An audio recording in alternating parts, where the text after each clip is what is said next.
Hi all, and welcome to today's lesson, which is about geometric progressions. So, first of all then, what is a geometric progression or a geometric sequence? Well, it's a sequence in where you get from one term to another by multiplying the term by a constant, and this term is called a common ratio multiplier. So if we have a look here at our first sequence, it starts with 1, 2, 4, 8. We can see to get from 1 to 2, we need to multiply by 2. To get from 2 to 4, we multiply 2 by 2 to get 4. And to get from 4 to 8, we multiply 4 by 2 to get 8. In this case, the common ratio for this geometric progression is 2. We write this as R for the common ratio equal to 2. If we have a negative multiplier for our ratio, then the sequence will look like this. It will alternate between a positive term and a negative term. So in this case here, if I multiply 2 by negative 3, then I get negative 6. If I multiply negative 6 by negative 3, it turns it back to positive, and then I will get positive 18, and so on. In this case, the common ratio is negative 3. And the other type of sequence that we can get for a geometric progression is this one here, where if our multiplier value, our R value, the common ratio is between 0 and 1, then the terms of the sequence will get smaller the further you go. So here, the common ratio for this sequence is 0.5. So if I multiply 32 by 0.5, I get 16, and so on. The sequence decreases.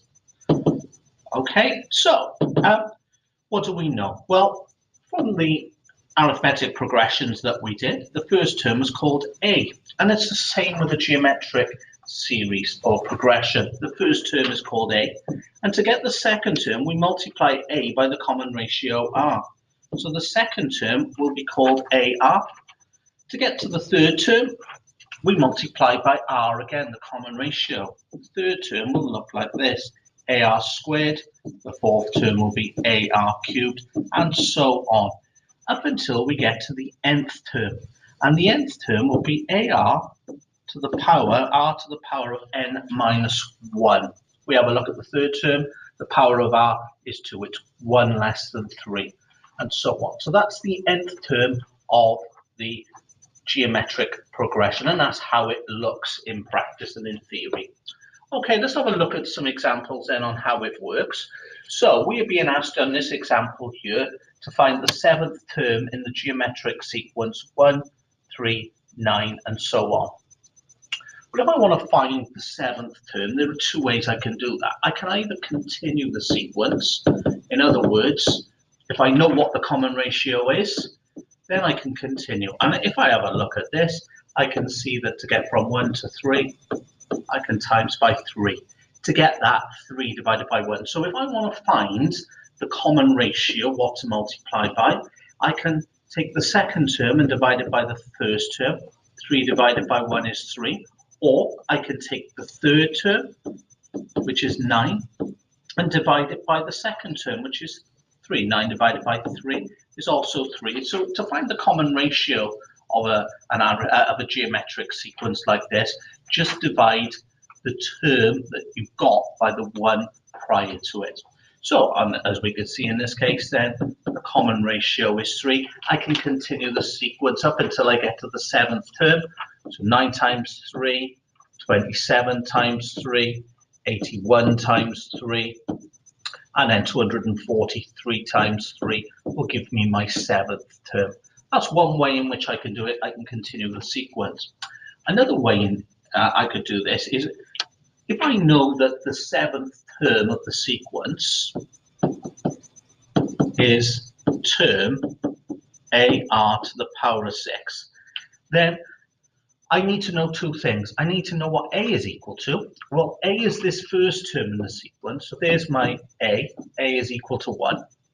And if I know the common ratio is 3. We times by 3. Then I can just use those values to do it in a much quicker way. So in this case, I would be doing 1 multiplied by 3 to the power of 6, which again will give us 729. I would make some notes based on that before moving on in the video. Okay, the second example then. This time then it gives us some information. It's telling us that the 8th term of the sequence is 4,374. And the other bit of information they're giving us is that the common ratio of this sequence is 3. So what do I know then? Well, the 8th term, that would be AR to the power of 8, will be equal to 4,374. And I know that R is in fact 3. So to find the first term, I need to find what A is. Now I can substitute the values in. Hopefully you saw my little error there. That should be to the power of 7. Well, what I can now do is I can now substitute R equals 3 into this first one here. So substituting R equals 3 into here will give me A times 3 to the power of 7, and that will give me the outcome 4,374. Now to find A, I can either work out what 3 to the power of 7 is, or just simply divide 4,374 by 3 to the power of 7. Doing that on my calculator will give me an answer equal to 2. So we know that the first term, A, is equal to 2. If I'm now being asked to find any other terms in the sequence, I've now got the right information. I know that the first term of the sequence is 2, and I know the common ratio is 3. So, for example, if I now want to find the 5th term, so I get this right, it's A times R to the power of 4. Then I just substitute my values in, so I would work out 2 times 3 to the power of 4. And again, it's just a little bit of calculator work. So in this case, it's 162. So the 5th term of that geometric sequence is 162. Hope that makes sense. Again, I would make some key notes. And what I would like you to do then is have a go at the main task, which I posted with this video. So if you open that up and have a go at exercise 4.1. When you're done with the main task, I've got the check-in question. So come back to the video. The check-in question is this. Okay. It's time to pause the video, have a think about what you learned from the session today, and have a go at part 1 and part 2 of this exam question. Pause the video, and when you're ready, press play to see the solution. Okay, welcome back then. So this is the check-in question, and it's telling us a geometric series has got a first term A and a common ratio R. It's telling us that the 4th term of this geometric series, so the 4th term is 8, so that's the first key bit of information, and then it's telling us that the sum of the 3rd, 4th and 5th terms is 28. We are being asked to show that R satisfies this equation, 2R squared minus 5R plus 2. But the starting point really here is using the information they're supplying us with. So the 4th term of this geometric series, that's AR cubed for the 4th term, and that is equal to 8. And then it's also telling us that the sum of the 3rd, so that's AR squared, plus the sum of the 4th, that's AR cubed, plus the sum of the 5th terms, that's AR to the power of 4, is equal to 28. So you can see here now I've been able, from that key information, to set up 2 equations. We can at this stage say, right, AR cubed, we know that's equal to 8. So we can substitute that in. So we are now getting AR squared plus 8 plus AR to the power of 4 is equal to 28. And I can even tidy that up a little bit further, and I can take away 8 from both sides. So taking away 8 from both sides gives me AR squared plus AR to the power of 4 is equal to 20. And that's as far as I can take it at this stage. I cannot simplify that any further. So how am I going to progress? Well, if I look at what I'm being asked to show, it's in terms of R. So it's the A that needs to be replaced in this equation here, where we've got to. How do we replace A?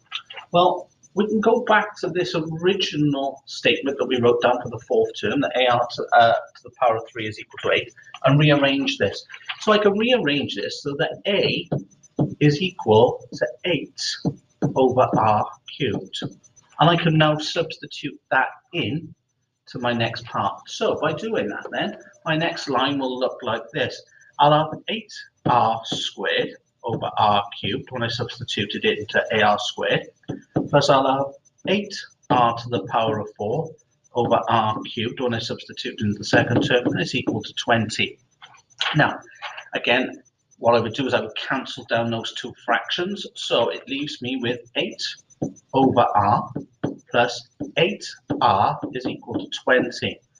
Now, if at this stage now you can see now we don't want any fractions, so we'll multiply through each term by R, and it gives me 8 plus 8R squared is equal to 20R. Now, at this stage now we want to rearrange it so that the right hand side is equal to 0. So tidying this up now gives me 8R squared minus 20R plus 8 is equal to 0. Hopefully here you could see the 8, the 20 and the 8 can all be divided by 4. So if we divide through by 4, we get the following: 2R squared minus 5R plus 2 is equal to 0 as we required. Okay, let's have a look at part 2 then. It says, given that the modulus of R is less than 1, we now have to find the corresponding value of R, the final value of R and its corresponding value of A. So the modulus of R just being less than 1 implies this, that R must be a value that lies between -1 and +1. So that's what we're looking for. So at this stage then now, what we need to do is we need to see if we can solve the quadratic. So we know then that 2R squared minus 5R plus 2 equals 0. We can factorize this. Upon factorizing, we get the following.